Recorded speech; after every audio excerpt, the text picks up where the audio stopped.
Welcome to Don't Tell Me About Yourself, the podcast where old school hiring meets a modern reality check. I'm Lorna Erickson. And I'm Victoria Gates, and we're the co-founders of Expert Interviewers. Between the two of us, we've got 40 years of hiring experience. We've studied interviewing techniques. We've trained thousands of people globally to stop making the same mistakes over and over again. And we've got 340,000 people following us online because apparently everyone has a story about a bad interview. You know the ones. The illegal questions, the 45-minute monologues, showing up late with no apology. So every week, we're tackling the biggest subjects in hiring. We bring real stories, real data, and real talk about how to make interviews actually work for everyone. Because great hiring isn't luck, it's a practice skill. So whether you hire, apply, or just love a good interview train wreck, the show is for you. And this week, we're tackling the subject of AI. AI isn't fixing hiring, it's just speeding it up. So if your interview process is broken, AI will help you break it faster. Yep. Companies are using it, candidates are using it, and somehow everyone's surprised when it goes sideways or weird. Right. And today we're going to just talk about AI in the hiring process specifically, what it's amplifying, what it's exposing, and why companies just don't get to blame the tool. That's right. Let's do this. So before we split this up into candidates and companies, we need to say this clearly. AI isn't good or bad. It's just revealing. Yeah. And if you had a strong hiring process before, AI, like clear roles, structured interviews, trained interviewers, AI will probably help you. And if your process was chaotic, biased, or just plain lazy, AI is going to speed that up. So let's talk about how people are actually using AI on both sides and where it goes sideways. Well, let's start with the candidates because that's where the panic always goes first, right? There's a lot of that chatter that we see in terms of like catching candidates, right? So let's talk Right. about this. Well, I think companies are very used to using AI, which we'll get into more in a second. But when candidates use AI, sometimes companies are calling foul. They're like, Yeah. is that allowed? Is that cheating that they're using? And I'm like, pot calling the kettle. And I do think that, well, first, I have to say no. It is not cheating for candidates to use AI. It is 100% leveling the playing field, and they should totally be using it. But there's a way to use it where it's helpful, and then there's a way to use it when it's actually going to harm them. So let's talk first about where candidates get it wrong when they're using AI. The life of the M dash in ChatGPT, right? When you're submitting something, a resume, a cover letter, emails that are clearly written by AI and not edited by you, you haven't looked them over, you just copy paste. I think that's a big one where you can get it wrong and you're not using those tools in the way that you should be, right? So you should be looking it over and editing and making sure that it does sound like you. It might have some thoughts or some ideas from AI. I think that's great, but it should be in your voice. Yeah. One of the biggest problems that I've seen some recruiters say is that they'll still see the prompts from ChatGPT Yes. in the cover letter or the resume. Yeah, it's rough for sure. It is. It's Yeah. like you have to edit that stuff. You have to put it in your voice, as you said, and it needs to have your experiences and your voice in it. Otherwise, you're going to sound like every other candidate who also didn't edit it for their voice. Exactly. If you In want their to words. stand out, right? If you want it to be helpful for you, it needs to Right. be, you need to have that editing step in there. Otherwise, you're not wrong. You're just going to sound like every other candidate out there. And Right. there's a lot of noise. You know, we hear from the recruiting community and a lot of our partners who are recruiters in our space, like our counterparts, like they're inundated. You know, they might get hundreds of resumes. So as a candidate, you know, in order to use AI to make you more efficient, but also still stand out, you do need to take those steps that we mentioned for sure. Yeah. Yeah. I know that for the actual interview process itself, like you still have to use your words to explain your own resume and your own experiences. So if AI is, I guess, translating your experience to a point where you can't even describe Right. it anymore, It's then unrecognizable. exactly. Yeah, you're doing yourself a disservice because Yeah. who's sitting in front of them and what's on the resume are two different things. And let's say very worst case, you get the job and you don't know what you're doing in there, or they think you have the Right. experience even though you don't. And so I guess Yeah. just a back to the editing component. You have to edit it and make it in your own voice and your own Yeah. experiences. Don't catfish the company because you're going to have to Exactly. come in. It's Right. okay. No Exactly. Yep. catfishing. Yeah, for Yes. sure. The Yeah. last place I see, and, one of our friends, Mike, does a really good job playing around with these, the live AI, like, using a live AI interviewer to either speak for you or to feed you information. This is something that companies are very much on the lookout for, so as candidates, I think this can be harmful to you when you do Mhm. this. Again, I think it has good intentions. I think you feel good, it's a little bit of a safety net, but at the end of the day, I think it's hurting you more than it's helping you. One of our buddies, Mike, the realist recruiter, is so good at showing how this works. But I do think for most candidates, would be more distracting than helpful. And same for the companies that are trying to listen to you after a very long, awkward pause for your computer AI agent to catch up to the question. And in the end, if you get that job, you're not going to like it because it may not be perfectly aligned to your skill sets and motivators. Yeah. So I feel Yeah. like kind of what we're saying is there's a lot of good places to use it maybe during the interview and preparation and some communications, but when you're live and in the interview itself, Mhm. that should really be you as a candidate. Like it That's shouldn't you shouldn't be relying on AI. Is that what we're saying? That's what we're saying. Okay. You're a human at work, and so you should be a human in the interview. Yeah. Yep. 100%. Yeah. Mhm. Because, when you get in there, you're not gonna have an AI worker that's doing your stuff next to you, right? Like, Right. you're gonna have to be you, so thinking about that, like, you don't wanna, catfish, as we said, but you also you wanna be set up for success where you're able to perform in this job. And I know we started with candidates, even though it's not really a candidate problem. We came in with a couple simple solutions, but I think that companies are looking for a really quick fix when it comes to AI, and there are a lot of partner companies that are saying that AI can fix everything, and so So many. I feel like snake yeah, oil salesmen are out there everywhere, and there are some really amazing AI products that can be really helpful. We have yes, a few favorites that I'm sure we'll share at some point, but it is definitely like, here, this can fix everything. And it's like, at the right. end of the day, the companies are out here sort of blaming, I feel like we're blaming candidates for misusing it when they're just as guilty. Exactly. I want to talk now about the company's use of AI and where it breaks trust with candidates. Companies. So they love AI because it promises them speed. That's like the number one thing it can help with, right? Right. Yeah, but the speed without the judgment or the oversight is where Mhm. things really fall apart. So some common company AI missteps, it starts at the very get-go where AI written job descriptions with just the plain old buzzwords or essentially corporate fluff. So it makes it hard for candidates to know what are they actually applying for.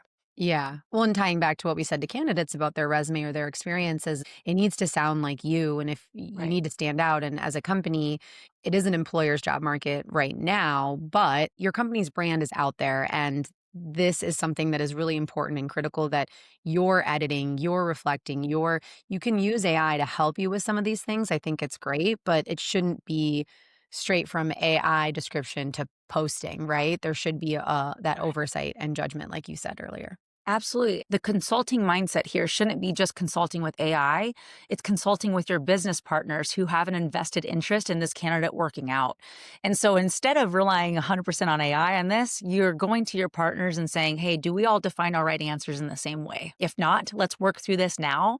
Once you get all that information, sure, pop it into ChatGPT and have it say it in a more fluid way. That's fine. But if you don't do that internally first, then that's a huge misstep that's just look generic out there. Yeah, Mhm. absolutely. So one of the next missteps that companies do is they send rejections to candidates with no specific information as to why. And when candidates apply for jobs and they get a rejection from a company at 2 a.m. in the morning with a generic message that you are not a fit, they know that a human is not looking through that. They know that a human didn't even get a chance to review their information and instead they're being rejected by AI. And the reason why this can break trust is that candidates, one, don't feel like they're being properly evaluated. But two, I'm wondering how many companies are actually reviewing and testing some of those rejected candidates to see if their AI is doing it right. I think this is just a general issue, AI or not. Yeah. But yeah, I think time of day, I could see what you're saying there with some of that. Yeah.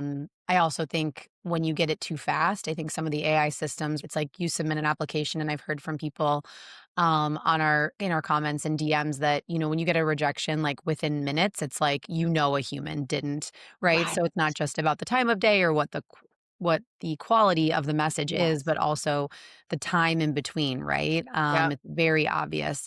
And I'm not Yep. saying that you should just then extend the time, but you should really evaluate your process with how you're rejecting candidates. And I'm Okay. I'm wondering how much you're missing from just you relying solely on that AI tool to do the Totally. rejecting. I always talk about how scary it is to impulsively reject a candidate that was potentially great for your company. You can never measure the loss of that because that candidate is gone working for your competitor, different part of the planet. So instead, I think that companies have to be very careful about setting up these perimeters and making sure that they are rejecting the candidates that they need to be rejecting. I think the process reality is pretty important. Yeah. If humans can explain why, okay, we can start there. I'll do Okay, go that ahead. one, Yeah. and then we can kind of go down there. Okay. Okay, so if a human can't explain why someone was rejected, then that rejection should not have happened in the first place. Well, hold on. At what point of the process though? Because like a Yeah. human's not going to reject. Like I don't think a human could reject at 400 applications. I'm saying personalized rejections isn't likely for a job that gets 400 to 4,000 Yeah, applicants. But to spot check that and look through and be like, oh, I can see verbally say, I can see why this candidate was rejected because they did not meet X, Y, and Z sure. versus that was a candidate we wanted to see and we accidentally sent them a rejection. Yeah, I get what you're saying because if the system in place is not in line with how you would make decisions, if you're not gut checking that, then Right. you're really missing an opportunity there, and that's not Yeah. creating efficiency. It's just creating missed opportunities for sure. Yep. I think when we were summarizing like what we've talked about in this bucket, it's like essentially like garbage in, garbage out. So like you do need to make sure that the information that you give it and then the review that you do is going to significantly impact how successful those are. So it'll definitely make your life easier if you're having that Mhm. review and that oversight and it's in your voice and makes sense and is in line with company's values and all that. So that's a big one I think for sure that Absolutely. AI is really only as good as the human review and the inputs that you're giving it. I want to transition to something that scares most companies, and that is candidates who are actively using AI during interviews. Now, data shows that 2/3 of job seekers use AI in the overall application process, but there's no real data on how many candidates are actively using AI during the interview. That's pretty elusive. It's hard to track that, but I can tell you that it is a huge fear for a lot of hiring managers. Is this person getting in the moment help from AI? So I want to talk about how companies can avoid this and how they are helping candidates to be able to game their system. I think that makes a ton of sense. And it seems like there's an opportunity to evaluate your interview process a little bit with this, right? Yes. Yep. Because the first thing is that untrained hiring managers typically go to ChatGPT or Claude or whatever one they're using and says, "Here's our job description. Give me some interview questions." She's made a couple really great videos of here's what I put into ChatGPT. Here are the interview questions that it gave us, and tell us what we found. The questions leave a lot to be desired, Yeah. right? Like they're pretty generic, they're leading questions, they're hypothetical questions. So that is certainly not an effective way or a productive way at getting your interview questions. It feels quick, it feels really good, but Right. those questions become super predictable and generic, and they're just not good. They won't help you to get the information you need from candidates to evaluate their answers. That's for sure. That's right. Yeah, those questions broke every rule that we Yeah. train our hiring managers to avoid. So we say no to the interview questions. Oftentimes AI is going to give you a very rigid script of what to follow, and it's harder for hiring managers to be able to ask good follow-up questions, and what they're going to get with these questions are are very canned answers. These are answers that candidates can Google and just give you a canned response back to. And that's not going to help you to differentiate between a high and a low performer. When you're asking cookie cutter questions, Yep. you're going to get cookie cutter responses. And it's not going to help you too, like in knowing what follow up questions to ask or how to redirect. It's going to give you that first step, but truly having the training, being well intended going into it, AI is not going to be able to do that, as evident from the plugin of the job description. It's that AI can certainly suggest some questions, but they will not be the best. So, best to avoid that for sure. Yeah, exactly. What we do know is that a well designed interview and interview process as a whole will make live AI irrelevant because you'll know how to ask the right questions. You'll know how to dig into a candidate's experience and make it a specific interview to that person in your company. There's one more quick stat here that I found because one thing we haven't touched on yet is AI interviewers Mm. having a candidate interview with an AI interviewer. And there's a stat here that I found that so candidates are split. They have mixed feelings on AI interviews. Around 46% say yes, and 46% say no on taking AI interviews. But some may appreciate AI for speed, feedback, and scheduling. Yeah, well, this is where I've also seen our friend Mike break the interviewer, right? So he'll really like he'll ask it to flip around and interview you. I think the reason we have some data on it, which is great, but I think it's still also so new and is still developing. I do understand the appeal for a company to use a screen like for those initial screens. I can understand using an AI interviewer. But if you're not considering the impact or the people you might be losing that do not want to participate in that, I would be curious as a company to look at my drop off rate. So once I have people apply and then one of those AI interviews gets set up, what's the drop off rate of those? How many people fall out of the process? That would be a good indicator of what your process, if that is an effective piece of your process. It'll be based on the type of candidates, right? Where you're at, location wise. Like there's a number of factors, but if you're not looking at that, that's a missed opportunity for sure because Yeah. it might seem like an efficiency, but it actually might be more harmful. Yep, you Yeah. have to be comfortable with spot checking every piece of that, and to your point, using data to make sure it's Yeah. still actually working for you and not against you. You can't just like set it and forget it with these AI tools. I think that's like the moral of the story as we're talking through this. It's like you really can't. You do need to be a good steward of them. Yeah, And it needs to be a partnership between AI and your interview process. It can't be a handoff. That's for that's sure. a that's a great point. When you think about what companies should be asking themselves or what they should be reflecting on with AI integrating into their process, what are some of those things that come to mind for you? If AI disappeared tomorrow, would this interview process still work? Mhm. I think that's a solid question. Granted, it may not be as efficient if you don't have AI sending automatic feedback or setting scheduling, but overall, would the process still work? Right. If not, then it's the system breakdown. I think another question they could ask is, could I explain my hiring decision out loud to the candidate? I know from a screening standpoint, like we talked about before, it can't happen with the 400 to 4,000 people that initially applied. But as candidates continue to get further and further along in your process, you need to be good enough at your processes to be able to clearly state why this person aligns or doesn't align. Yeah, for sure. The most important question we have here is, am I using AI to save time, or am I using it to avoid learning how to actually interview? That's a hard question that people have to ask and kind of look themselves in the mirror, um, because most people are pretty proud of their hiring processes, whether they should be or shouldn't be. Yeah. So I think that's an important question to ask. I am curious because we've been talking a lot about don'ts, don'ts, don'ts. Here's where it's harmful. But like, are there places that you think you'd recommend looking at or considering putting AI into your process? I think I know one of them if I had to guess, but I'm just curious what would be your top kind of foolproof area that a company could easily maybe drop it in and it could really help? For me, the top two are Yeah. note taking and scheduling. Yeah. Makes a ton of sense. Well, note Yeah. taking it used to be one of the hardest things that we would teach people. It absolutely was, and now that there are so many great tools for note-taking during interviewing, that data alone helps companies to identify bottlenecks in their interviewing process. If they're noticing that 25% of people are withdrawing after the second interview, go back and review that data to see why, what happened in that interview. So it provides just such an important amount of information that companies can pull from to tweak and adjust and improve their interviewing Well, it's processes. basically like having someone shadow your interviews all the time, which is what we used to do with our notebooks and jumping on the calls. And, you have a little co-pilot alongside. So I could totally see that one. Scheduling makes a ton of sense for sure too. So I do there are many ways, but what I'm hearing is like that maybe, companies don't necessarily need more or better tools, right?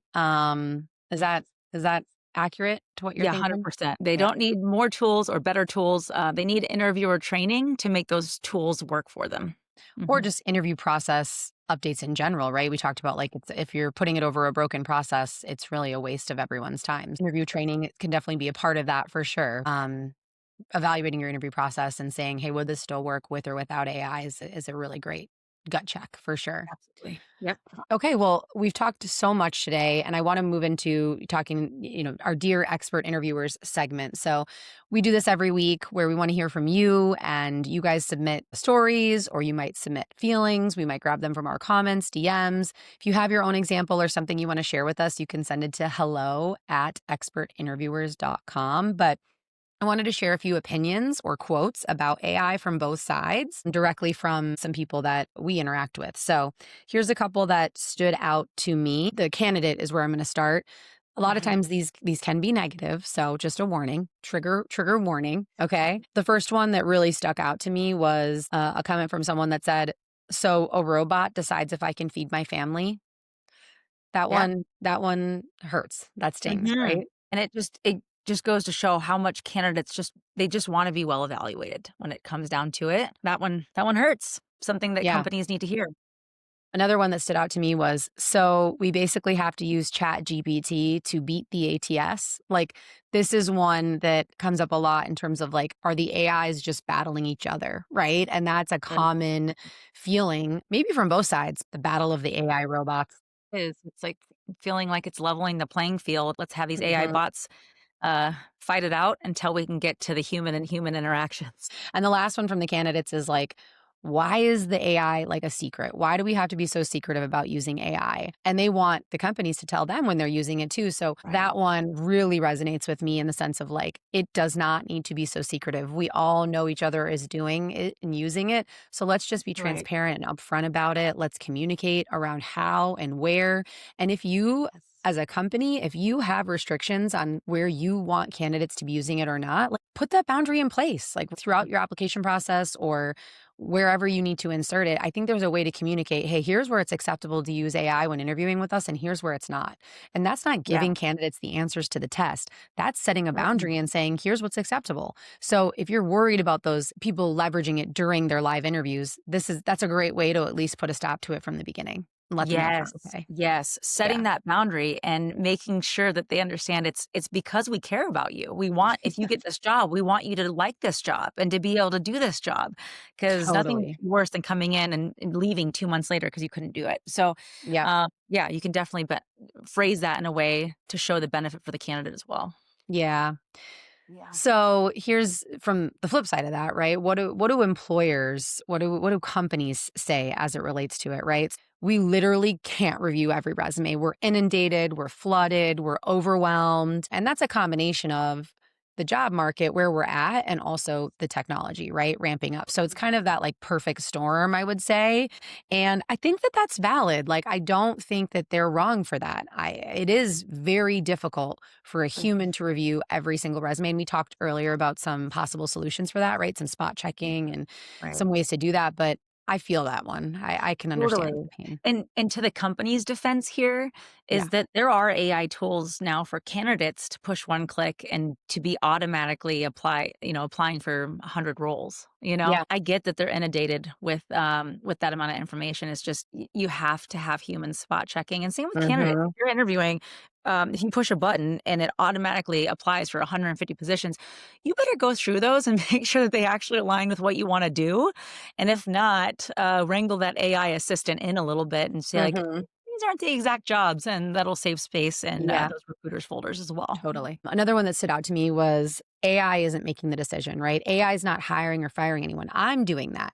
It's Right. almost like a defensive. I feel like that's like a defensive statement. What are your thoughts on that?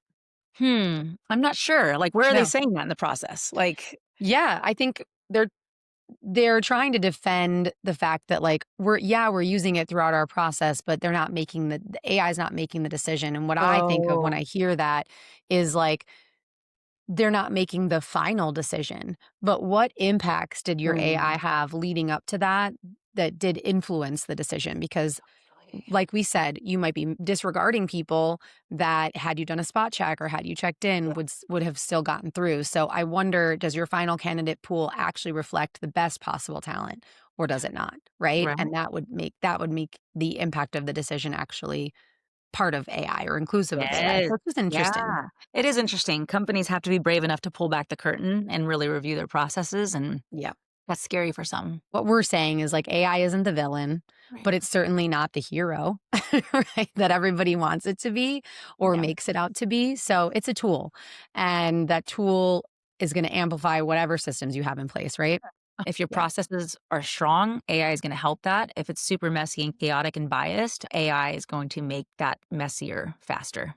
totally. Yeah. So structure is going to beat your tools every time. Absolutely. It's going to dunk on them. Yeah.